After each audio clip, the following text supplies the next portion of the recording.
Syngenta Crop Protection Canada and C&M Seeds present the Wheat School on realagriculture.com.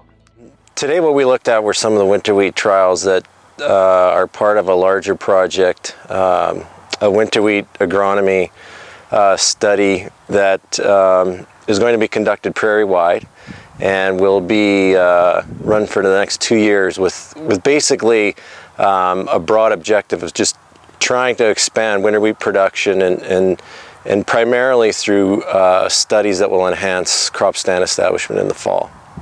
So what kind of work are we doing here? Well, we're trying to target everything that might have some kind of impact on stand establishment in the fall. So we're looking at, for example, addressing the question of, do seed-applied fungicides and insecticides at the time of seeding help or hinder stand establishment in the fall?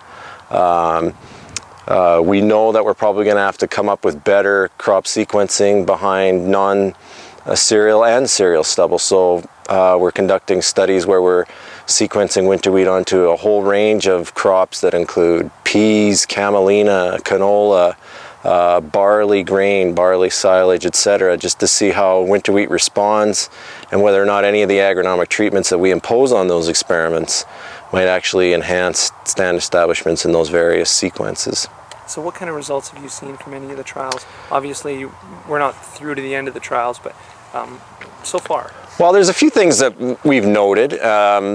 This is actually year one, so everything that was planted last fall represents year one, and so what we're looking at are plots this year that haven't been harvested. And so to date though, for example, when we look at the seed treatment studies, down in Lethbridge, and I think it relates to the either a weak agronomic system or a strong agronomic system, but basically what we're seeing is the treatments we imposed represented low plant populations, light seeds, all the way to heavy plant populations and a heavier weighted seed to represent both weak and strong agronomic systems and weak and strong seed vigor. And definitely what we see when those type of systems interact with seed treatments is the weaker agronomic systems down south this year were responding more favorably to a treatment, which then diminished as that agronomic system was strengthened. So we don't know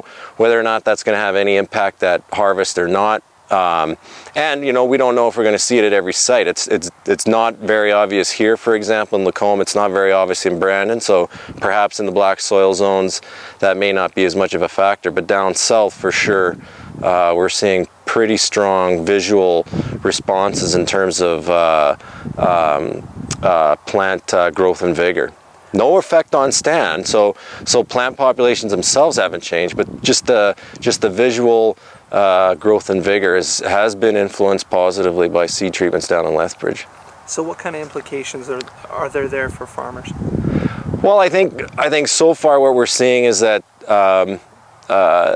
you know, depending on crop prices, pool return outlooks, the business model for a particular farm and how much they want to you know, backload their total crop input costs, there might be an advantage in terms of extra, you know, insurance protection against soil-borne pathogens and potential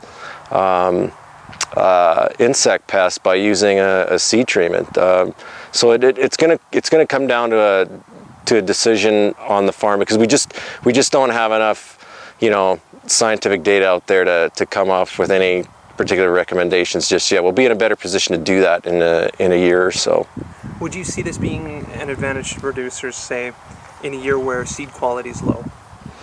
Yeah, I think that's an excellent question, because if we look at, you know, situations where we did go with a seed that was lighter and theoretically weaker in terms of vigor, that perhaps that seed treatment may have added some extra protection there and sort of you know, resulted in improved vigor.